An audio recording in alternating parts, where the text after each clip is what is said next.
The mountains of western Maine, deep, dense, and wild, marked by high peaks and clear mountain streams. And for 200 years, Oxford County has also been famous for what the landscape conceals. Hidden deep underground, pockets of rainbow-colored gemstones. This is one of the best places in North America to find gemstones. That's what lured Carl Francis, former head curator at Harvard's Mineralogical Museum, up to this little town in Maine. Francis heads a team of international experts who have helped launch the new Maine Mineral and Gem Museum. We often say that all of those years at Harvard were just his training to work here. The very same signatures. Barbara Barrett is director of the museum, which concentrates on the dazzling gemstones found in the region. But the museum also ventures further afield. All right, would you like to hold a piece of the moon? It's the best offer I've had today. All right, well, there you go. Wow. The museum features a world-class collection of meteorites, including the 5 largest pieces of the moon found on Earth.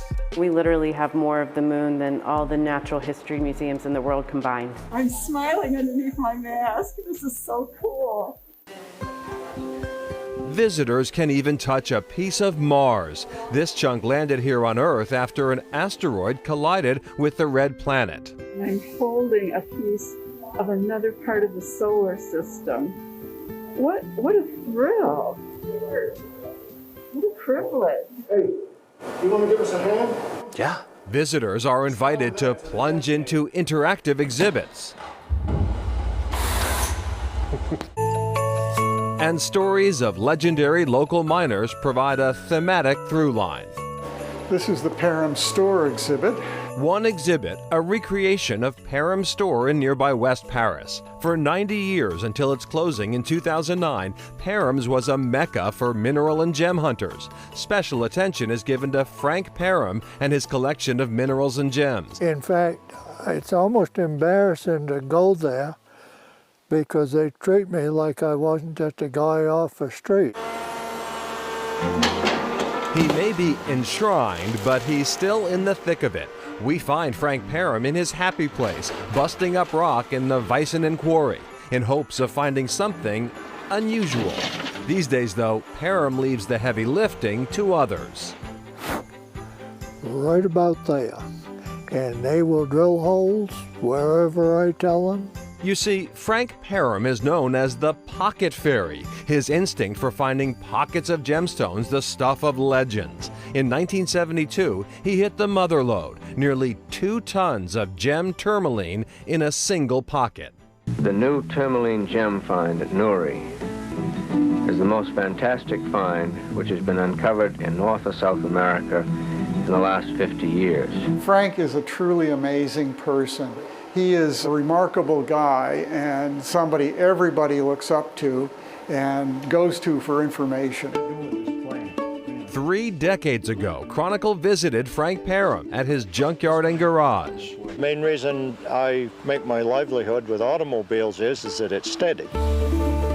But this humble rockhound has always commanded the respect of professional mineralogists. In fact, the Smithsonian named a mineral after him, Parhamite. My favorite expression is that and 52 cents will get you a cup of coffee. Mineral pocket is... These days, Frank keeps a small collection in his basement for school groups.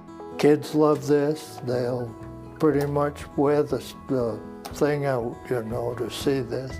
There are also several tons of material out back in trailers, but his most valuable pieces will live forever at the Maine Mineral and Gem Museum, taking their rightful place in this world-class museum alongside priceless cut gems and distinguished visitors from outer space. This is a place everybody's got to come and see.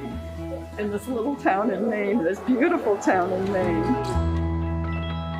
Well, you just saw that small chunk of Mars, and now the museum has the largest Mars rock on Earth, and they got it from a meteorite dealer. Its origins have been verified. You know, and most of the museum's collection of meteorites actually come from Bedouins who find these rocks in the deserts of Africa. That's where they're most visible, actually. And in fact, many of the Bedouins now carry X-ray diffractometers along with them. Crazy to think about that. So they can analyze unusual rocks they find in the desert. Many of them are meteorites. It's so cool. All right, next, an immigrant writes his place in American history. But first, a successful low ocean restaurant in Bethel. No one is more surprised than its owner.